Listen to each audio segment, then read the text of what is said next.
तो हेलो दोस्तों, स्वागत है आप सभी लोगों का हमारे यूट्यूब चैनल सम्राट अकेडमी में। तो दोस्तों, मेरा नाम है आकाश और महातांडव सीरीज में आप लोगों का स्वागत करता हूं दिल से। अब महातांडव सीरीज ये जो चल रहा है स्टूडेंट, बहुत ही ज़्यादा मोस्ट इंपॉर्टेंट चल रहा है। और आज देखिए महातांडव सीरीज हम लोग क्या साइंस का महातांडव सीरीज हमने क्लास 11 ले लिया स्टूडेंट, ठीक है। बहुत ही ज़्यादा इंपॉर्टेंट टॉपिक हमने डिस्कस कर चुका हूँ पहले क्लास में। तक क्लास पहला से लेकर क्लास 10वां तक अगर वीडियो नहीं देखे हैं तो डिस्क्रिप्शन में लिंक मिलेगा, पहले वहाँ से उन क्वेश्चनों को पहले तैयार कर लीजिए।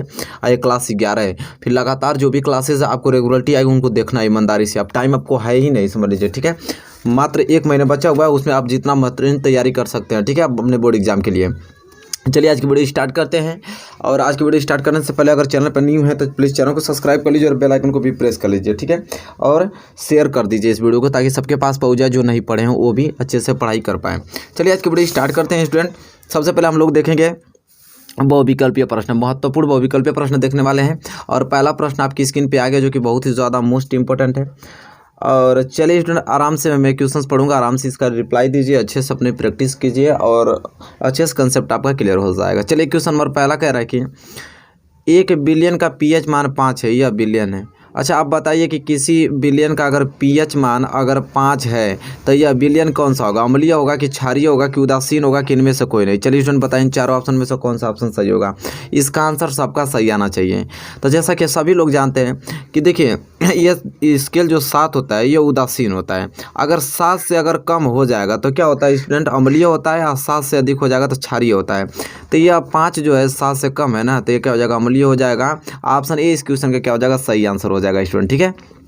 चलिए सभी ने, आई होप सभी ने आंसर ए ही दिया होगा, ठीक है। चलिए क्वेश्चन नंबर पहला क्लियर हो गया, नो डाउट आपको क्वेश्चन नंबर पहले में स्टूडेंट।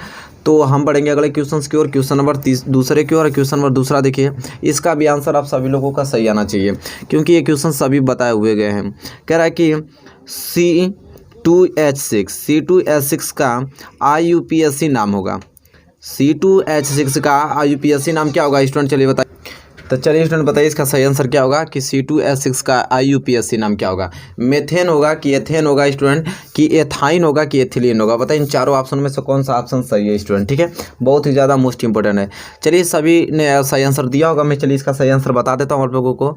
तो C2H6 का IUPAC नाम क्या होता है? तो एथेन होता है स्टूडेंट। क्या एथेन होता है? ऑप्शन बी इस क्वेश्चन का क्या हो जाएगा? सही आंसर हो जाएगा। आई होप आपने ऑप्शन बी ही दिया होगा, ठीक है। चलिए क्वेश्चन नंबर तीसरे की ओर बढ़ चलते हैं। क्वेश्चन नंबर तीसरा स्टूडेंट ये बोल रहा है कि प्रकाश संश्लेषण क्रिया में ऑक्सीजन गैस निकलती है। प्रकाश संश्लेषण जब क्रिया होती है तो उसमें जो ऑक्सीजन गैस निकलती है स्टूडेंट, कार्बन डाइऑक्साइड से कि जल से कि वायु से कि पर्णहरित के विघटन से? बताइए स्टूडेंट इन चार ऑप्शन में से कौन सा ऑप्शन सही होगा? बहुत ही ज़्यादा मोस्ट इंपॉर्टेंट क्वेश्चंस करा रहा हूँ स्टूडेंट, ठीक है। चलिए इसका सही आंसर बता ही दीजिए आप लोग। चलिए मैं इसका सही आंसर बताता हूँ, आप लोग मिला लीजिएगा। तो प्रकाश संश्लेषण क्रिया में जो ऑक्सीजन गैस निकलती है वो जल से निकलती है। किससे? जल से निकलती है। ऑप्शन बी इस क्वेश्चन का क्या हो जाएगा? सही आंसर हो जाएगा स्टूडेंट। आई होप आपने भी ऑप्शन बी ही दिया होगा, ठीक है। चलिए क्वेश्चन नंबर तीसरा क्लियर। क्वेश्चन नंबर चौथे की ओर बढ़ चलते हैं।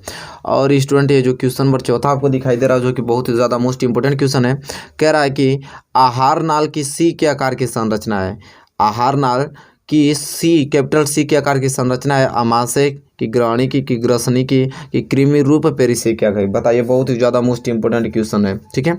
तो चलिए मैं इसका सही आंसर बता ही देता हूँ आप लोगों को कि आहारनाल के सी के आकार की जो संरचना है वो ग्राणी की होती है, ठीक है। ऑप्शन बी इस क्वेश्चन का क्या हो जाएगा? सही आंसर हो जाएगा स्टूडेंट। आई होप आपने भी ऑप्शन बी ही दिया होगा, ठीक है। चलिए क्वेश्चन नंबर चौथा क्लियर कर लिया हमने, तो क्वेश्चन नंबर 5 की ओर बढ़ चलते हैं। चलिए स्टूडेंट क्वेश्चन नंबर 5 देखिए आपकी स्क्रीन पे आ गया जो कि बहुत ही ज़्यादा महत्वपूर्ण है। कह रहा है कि निम्न में से कौन मानव में मादा जनन तंत्र का भाग नहीं है? इन चारों ऑप्शनों से बताइए कि कौन मादा जनन तंत्र का भाग नहीं है। अंडाशय की, गर्भाशय की, शुक्रवाहिका की, डिंबवाहिनियाँ? चलो बताइए, बहुत ही ज़्यादा मोस्ट इंपॉर्टेंट है, ठीक है, बहुत ही मोस्ट इंपॉर्टेंट है। चलिए बता देता हूँ। तो निम्न में से जो कौन मानव में मादा जनन का तंत्र का भाग नहीं है? सभी लोग इसका सही आंसर जानते होंगे, मैं सही आंसर बता रहा हूँ। जो शुक्रवाहिका होती है यह नहीं होती है मादा जनन की। देखिए अंडाशय भी होता है, गर्भाशय भी है, डिंबवाहिनी भी होती है, शुक्रवाहिका नहीं होती है। ऑप्शन सी इस क्वेश्चन का क्या हो जाएगा? सही आंसर। आई होप आपने भी ऑप्शन सी ही दिया होगा और अपना स्कोर कर रहे होंगे आप लोग अच्छे से। चलिए question number 5 clear. Question number 6 की ओर चलते हैं। क्वेश्चन नंबर 6 स्टूडेंट ये बोल रहा है कि पराग नली में नर युग्मक की संख्या होती है। पराग नली में नर युग्मक की संख्या होती है 1, 2, 3 की 8। चलिए स्टूडेंट बताइए इन चारों ऑप्शन में से कौन सा ऑप्शन सही होगा। ठीक है, तो चलिए मैं इसका सही आंसर बताने वाला हूँ, आप लोग मिलाइएगा कि आपका सही आंसर है या नहीं है। पराग नली में नर युग्मक की जो संख्या होती है स्टूडेंट वो कितनी होती है, 2 होती है। ऑप्शन 20 क्वेश्चन का क्या हो जाएगा, सही आंसर हो जाएगा। आई होप आपने भी ऑप्शन बी ही दिया होगा। ठीक है, चलिए ये भी क्लियर हो गया। ठीक है, क्वेश्चन नंबर 6वां। क्वेश्चन नंबर 7वें की ओर बढ़ेंगे। क्वेश्चन नंबर 7वां मुलाकात हो जाएगी बहुत अच्छे क्वेश्चन से। क्वेश्चन नंबर 7वां कह रहा है कि पृथक्करण का नियम प्रस्तुत किया था। बताइए स्टूडेंट कि पृथक्करण का नियम प्रस्तुत किया था, कौन किया था स्टूडेंट? चार्ल्स डार्विन ने किया था, कि ह्यूगो डी व्रीज ने किया था, कि जॉन ग्रेगर मेंडल ने किए थे, कि रॉबर्ट हुक ने किए थे। बताइए इन चारों ऑप्शन में से कौन सा ऑप्शन सही होगा स्टूडेंट। ठीक है, बहुत ही ज़्यादा मोस्ट इंपॉर्टेंट क्वेश्चन है। तो चलिए मैं इसका सही आंसर बता देता हूँ, आप लोग मैच करा लीजिएगा। तब पृथक्करण का नियम प्रस्तुत किया था तो जॉन ग्रेगर मेंडल ने। ठीक है, ऑप्शन सी इस क्वेश्चन का क्या हो जाएगा, सही आंसर हो जाएगा। आई होप आपने भी ऑप्शन सी ही क्वेश्चन का आंसर दिया होगा। चलिए क्वेश्चन नंबर 7वां भी क्लियर हो गया ना। क्वेश्चन नंबर 8वें की ओर चलते हैं। क्वेश्चन नंबर 8वां कह रहा है कि मेंडल के अनुसार मटर के बोने पौधे का जीन प्रारूप होता है। मेंडल के अनुसार मटर के बोने पौधे का जीन प्रारूप होता है capital T, capital T, small T, small T कि स्मॉल टी कैपिटल टी। बताइए इन चारों ऑप्शन में से कौन सा ऑप्शन सही होगा स्टूडेंट। ठीक है, चलिए मैं इसका सही आंसर बता देता हूं। तो मेंडल के अनुसार मटर के बोने का जो पौधे का जीन प्रारंभ होता है स्टूडेंट वो होता है स्मॉल टी। ठीक है, ऑप्शन सी इस क्वेश्चन का क्या हो जाएगा, सही आंसर हो जाएगा। आई होप आपने भी ऑप्शन सी ही दिया होगा। ठीक है, चलिए क्वेश्चन नंबर 8 खत्म। क्वेश्चन नंबर 9 की ओर बढ़ चलते हैं। क्वेश्चन नंबर 9 स्टूडेंट ये बोल रहा है कि समतल दर्पण द्वारा निर्मित प्रतिबिंब का आवर्धन होता है। बहुत ही ज़्यादा मोस्ट इंपोर्टेंट क्वेश्चन आप लोगों को करा रहा हूँ, बहुत ही ज़्यादा लाजवाब। तो समतल दर्पण द्वारा निर्मित प्रतिबिंब का आवर्धन होता है 1 या 1 से कम, 1 से अधिक, अनंत। बताइए इन चारों ऑप्शन में से कौन सा ऑप्शन सही होगा स्टूडेंट। ठीक है, तो अब समतल दर्पण द्वारा निर्मित प्रतिबिंब का जो आवर्धन होता है स्टूडेंट वो 1 होता है। ठीक है, सभी लोग को मालूम है। आई होप आपने ऑप्शन यही दिया होगा क्योंकि कंफर्म है स्टूडेंट। ठीक है, चलिए तो अब हम लोग मोस्ट इंपोर्टेंट बहुविकल्पीय प्रश्न देख चुके हैं स्क्रीन पे आप, जो कि बहुत ही ज़्यादा लाजवाब क्वेश्चन अभी डिस्कस किया है। ये सारे क्वेश्चन रिपीटेड क्वेश्चन है जो कि बोर्ड एग्जाम में रिपीटेड होते हैं। ठीक है, चलिए तो अब हम देखेंगे क्या महत्वपूर्ण अति लघुत्तरीय प्रश्न। ठीक है, महत्वपूर्ण अति लघुत्तरीय देखेंगे। चलिए उसको नोट कीजिए आप लोग। तो देखिए स्टूडेंट आपकी स्क्रीन पे आ गया है अति लघुत्तरीय महत्वपूर्ण प्रश्न। और अति लघुत्तरीय महत्वपूर्ण प्रश्न आपका पहला जो है बहुत ही ज़्यादा मोस्ट इंपोर्टेंट है। और पहला प्रश्न ये कह रहा है कि श्वसन को परिभाषित कीजिए। श्वसन को परिभाषित कीजिए, बहुत ही ज़्यादा मोस्ट आईएमपी प्रश्न, बहुत बार पूछा गया क्वेश्चन। ठीक है, तो देखिए आंसर कैसे लिखेंगे आप कि श्वसन वह क्रिया है, श्वसन वह क्रिया है जिसमें कोशिका के अंदर कार्बनिक यौगिकों प्रायः ग्लूकोज का ऑक्सीकरण होता है। इस क्रिया में कार्बन डाइऑक्साइड तथा ऊर्जा उत्पन्न होती है। इस ऊर्जा को विशेष एटीपी अणुओं में विभवीय ऊर्जा के रूप में संचित किया जाता है। ठीक है, श्वसन को क्या है, तो श्वसन वह क्रिया है जिसमें कोशिका के जो अंदर कार्बनिक यौगिक होते हैं स्टूडेंट वो प्रायः ग्लूकोज का क्या करते हैं, ऑक्सीकरण करते हैं। ठीक है, इस क्रिया में कार्बन डाइऑक्साइड तथा ऊर्जा उत्पन्न होती है। ठीक है, श्वसन जब क्रिया हम लोग करते हैं तो उसमें क्या होता है कि कार्बन डाइऑक्साइड तथा ऊर्जा उत्पन्न होती है। इस ऊर्जा को विशेष एटीपी अणुओं में क्या कर देता है, उसको विभक्त ऊर्जा के रूप में संचरित किया जाता है। ये श्वसन की परिभाषा है स्टूडेंट। ठीक है, आप उसका अथु लिख लीजिए समीकरण। तो C6H12O6 + 6O2 अभिक्रिया करके 6CO2 + 6H2O + 673 किलो कैलोरी उत्पन्न कर रहा है। ठीक है, तो इसका रासायनिक समीकरण भी आपको लिख देना है। ठीक है, ताकि ये क्वेश्चन बहुत अच्छे ढंग से क्लियर हो सके। तो देखिए क्वेश्चन नंबर पहला आपका खत्म होता हुआ, जो कि बहुत ही ज़्यादा मोस्ट इंपॉर्टेंट है। क्वेश्चन नंबर दूसरे के ऊपर चलते हैं, उसको नोट कर लीजिएगा स्टूडेंट। ठीक है, याद करके जाइएगा जरूर। देखिए क्वेश्चन नंबर दूसरा जो है 2 तरीके से पूछता है। पहला तरीका क्या पूछता है कि कौन सा एंजाइम प्रोटीन में पाचन में सहायक होता है। कौन सा एंजाइम प्रोटीन पाचन में सहायक होता है, चाहे सहायक है। ये दूसरे तरीके से पूछता है कि किन्हीं 2 प्रोटीन पाचक एंजाइमों के नाम लिखिए।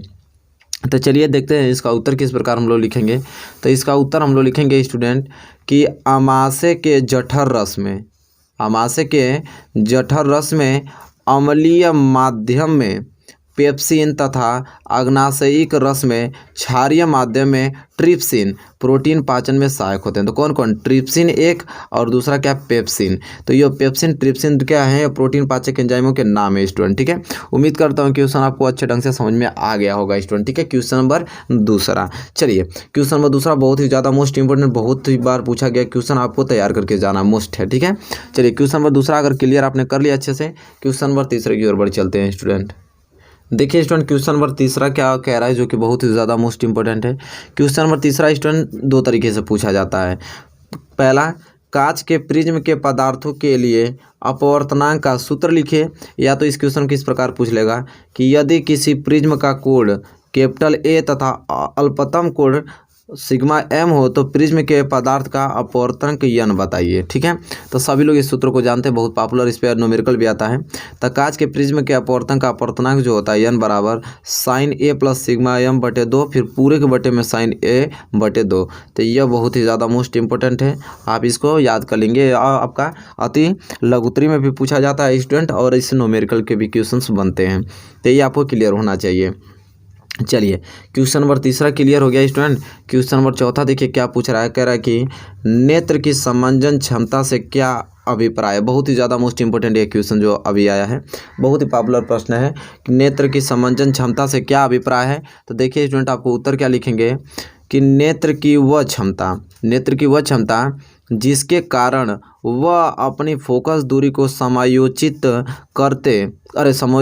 करके निकट तथा दूरस्थ वस्तुओं को फोकसित कर लेता है, नेत्र की समंजन क्षमता कहलाता है। ठीक है, नेत्र का वह क्षमता जिसके कारण क्या करता है आदमी, किसी अपन चाहे नज़दीक वस्तु हो चाहे वो दूर वस्तु हो, उसको क्या कर सकता है, एक स्पष्ट रूप में देख सकता है, उसको स्पष्ट रूप में उसका इमेज बनाता है, नेत्र की समंजन क्षमता कहलाता है स्टूडेंट। ठीक है, चलिए क्वेश्चन नंबर चौथा क्लियर हो गया, बहुत ही ज़्यादा मोस्ट इंपॉर्टेंट था। ठीक है, चलिए क्वेश्चन नंबर चौथा क्लियर। क्वेश्चन नंबर पाँचवें के ऊपर चलते हैं। क्वेश्चन नंबर पाँचवा स्टूडेंट ये बोल रहा है कि हम वाहनों में उत्तल दर्पण को पश्च दृश्य दर्पण के रूप में वरीयता क्यों देते हैं। हम वाहनों में उत्तल दर्पण को पश्च दृश्य साइड मिरर जो होता है दर्पण के रूप में वरीयता क्यों देते हैं। तो देखिए इसका उत्तर लिखेंगे हम लोग कि हम वाहनों में उत्तल दर्पण को पश्च दृश्य दर्पण के रूप में वरीयता देते हैं क्योंकि यह वस्तुओं दूर स्थित भी का सीधा और पूर्ण तथा छोटा प्रतिबिंब बनाता है। यह क्या करता है, वस्तु को चाहे वो दूर स्थित रहे तभी भी उसका सीधा और पूर्ण तथा छोटा प्रतिबिंब बनाता है। इसलिए हम गाड़ियों में साइड मिरर लगाते हैं कि दूर की वस्तु भी हमको क्या स्पष्ट दिखाई देने लगती है स्टूडेंट। ठीक है, एक छोटे से शीशे में पूरा इमेज उसको बना देता है कि हाँ पीछे कुछ आ रहा है। ठीक है, जैसे कि हम लोग गाड़ी बाइक चलाते हैं तो देखते हैं। चलिए तो ये हम लोग देखें बहुविकल्पीय भी मैंने मोस्ट इंपोर्टेंट क्वेश्चन पढ़ लिया और अति लघुत्तरीय भी। अब बारी आती है लघुत्तरीय महत्वपूर्ण प्रश्न की, अब उसको हम लोग बहुत अच्छे तरीके से एक्सप्लेन तरीके से देखेंगे और समझेंगे। चलिए स्टूडेंट जैसा कि देख पा रहे हैं आपकी स्क्रीन पे आ गया है लघु उत्तरीय महत्वपूर्ण प्रश्न। चलिए इसको देख लेते हैं, बहुत ही महत्वपूर्ण प्रश्न है। और चलिए थोड़ा स्क्रीन को छोटा कर लेते हैं, ठीक है, ताकि आपको स्पष्ट रूप से दिखाई दे। हाँ अब सही है। क्वेश्चन नंबर पहला स्टूडेंट यह है कि आनुवंशिकी के गुणसूत्र सिद्धांत का वर्णन कीजिए। बहुत ही ज़्यादा मोस्ट इंपोर्टेंट, आनुवंशिकी के गुणसूत्र सिद्धांत का वर्णन कीजिए। तो इस सिद्धांत के अनुसार क्या क्या कंडीशंस होती हैं, चलिए उसको देख लेते हैं। तो पहला पॉइंट वाइज लिखिए। पहला यह है कि सभी जीवों में प्रत्यक्ष लक्षण के लिए कम से कम एक जोड़ी जीन या कारक आवश्यक होते हैं। अगर सभी जीवों में प्रत्येक लक्षण के लिए कम से कम कितनी जोड़ी, तो एक जोड़ी जीन या कारक आवश्यक होते हैं। ये पहला इसका सिद्धांत हो गया। दूसरा स्टूडेंट सिद्धांत इसका यह है कि आनुवंशिक लक्षणों के जीन या आनुवंशिक कारक गुणसूत्रों पर पंक्तिबद्ध होते हैं और गुणसूत्रों के साथ एक पीढ़ी से दूसरे पीढ़ी में वंशागत होते हैं। ये दूसरा इसका सिद्धांत है। बहुत ही ज़्यादा मोस्ट ये प्रश्न है स्टूडेंट, ठीक है। अब तीसरा सिद्धांत इसका देख लेते हैं। तीसरा सिद्धांत यह कहता है कि बहुकोशिकीय जीवों में जनन कोशिकाओं के माध्यम से विभिन्न पीढ़ियों में जैविक संबंध स्थापित रहता है। इसका अर्थ है कि आनुवंशिक लक्षणों के जीन जनन कोशिकाओं या युग्मकों द्वारा दूसरी पीढ़ी के जीवों में पहुँचते हैं, ठीक है। ये इसका तीसरा सिद्धांत बहुत ही ज़्यादा मोस्ट है, ठीक है स्टूडेंट। चलिए इसी प्रकार तीसरा सिद्धांत आपने नोट कर लिया। चौथा सिद्धांत इसका क्या है कि किसी जीव के लक्षणों में शुक्राणु व अंडाणु दोनों ही दोनों ही बराबर योगदान होता है, दोनों का ही क्या होता है, बराबर योगदान होता है। किसी जीव में लक्षणों में शुक्राणु व अंडाणु दोनों का ही बराबर योगदान होता है स्टूडेंट, ठीक है ये। और पांचवा सिद्धांत यह है जो कि लास्ट सिद्धांत है कि युग्मक निर्माण के समय अर्धसूत्री विभाजन में गुणसूत्रों के व्यवहार से प्रमाणित होता है कि जिन गुणसूत्रों पर होते हैं, जो जीन होते हैं वो गुणसूत्रों पर होते हैं, ठीक है। तो यहाँ 5 सिद्धांत मैंने बता दिया जो कि बहुत ही ज़्यादा मोस्ट इंपॉर्टेंट थे। और ये क्वेश्चन आपसे ये पूछा था कि अनुवंशिक के गुणसूत्र सिद्धांत का वर्णन कीजिए, तो 5 सिद्धांत मैंने मोस्ट इंपॉर्टेंट डिस्कस कर दिया है, ठीक है। तो ये क्वेश्चन नंबर पहला आपको किसी कीमत पर तैयार करके जाना होगा स्टूडेंट, क्योंकि बहुत ही ज़्यादा महत्वपूर्ण है यह प्रश्न, ठीक है। चलिए, पहला प्रश्न आपने लघु त्रि का तैयार कर लिया, तो दूसरे प्रश्न की ओर हम बढ़ेंगे, रुकेंगे नहीं। और दूसरा प्रश्न आपकी स्क्रीन पे उससे भी ज़्यादा मोस्ट इंपॉर्टेंट आ गया कि डीएनए की प्रतिकृति बनाना जनन के लिए आवश्यक क्यों है। डीएनए की प्रतिकृति बनाना जनन के लिए आवश्यक क्यों है, आपका एनसीईआरटी का क्वेश्चन बहुत ही ज़्यादा मोस्ट इंपॉर्टेंट है, इसको तैयार करके जाना आपको। तो देखिए उत्तर क्या लिखेंगे हम लोग कि डीएनए की प्रतिकृति बनाना जनन के लिए आवश्यक है। यह जनन के लिए एक मूल घटना है, डीएनए की दो प्रतिकृतियों में डीएनए की 2 प्रतिकृतियों से ही जनक कोशिका की 2 कोशिकाएं बनती हैं। ये दोनों प्रतिकृतियां अलग होना आवश्यक है, तभी जनन हो सकता है। इसके लिए एक अलग से कोशिकीय संरचना आवश्यक है। एक प्रतिकृति नई संरचना में तथा एक मूल कोशिका में रह जाती है। इस प्रकार 2 प्रतिकृतियां 2 नई कोशिकाएं बनाने में सहायता करती हैं और जनन होता है। देखिए ये जो प्रश्न मैं आप लोगों को डिस्कस किया हूँ ये बहुत ही ज़्यादा मोस्ट इंपॉर्टेंट है, ठीक है। ये डीएनए की प्रतिकृति बनाना जनन के लिए आवश्यक क्यों है, तो इस प्रश्न को भाई आपको लिख कर और याद करके ही एक बार जाने होंगे, ठीक है। तो यह प्रश्न देखिए एक बार दिखा देता हूँ मैं नीचे करके, बहुत ही ज़्यादा मोस्ट है, तो इसको तो तैयार करके ही आपको किसी कीमत पे जाना है। चलिए दूसरा क्वेश्चन भी आपका लघु त्रि का तैयार हो गया स्टूडेंट, ठीक है। अब हम रुकेंगे नहीं, हम तीसरे क्वेश्चन की ओर बढ़ेंगे जो कि बहुत ही ज़्यादा मोस्ट इंपॉर्टेंट है। स्टूडेंट तीसरा क्वेश्चन जो है कि बहुत ही ज़्यादा मोस्ट इंपॉर्टेंट है, कह रहा है कि गर्भ निरोधन की विभिन्न विधियाँ कौन सी हैं। या तो क्वेश्चन को पूछ लेगा कि परिवार नियोजन पर संक्षिप्त टिप्पणी लिखिए, तो देखिए स्टूडेंट उत्तर आपको क्या लिखना है, बहुत ही ज़्यादा मोस्ट इंपॉर्टेंट है। तो इसका होगा गर्भ निरोधन के लिए बहुत सी विधियों का विकास किया गया है जो अग्रवत हैं। अब कौन कौन, तो पहला है अवरोधिका विधियाँ। अब अवरोधिका विधियाँ क्या है उसको हम लोग देते हैं, हेडिंग डाल के लिखिए इसमें कि इन विधियों में मध्यपट और गर्भाशय ग्रीवा आच्छद का उपयोग किया जाता है।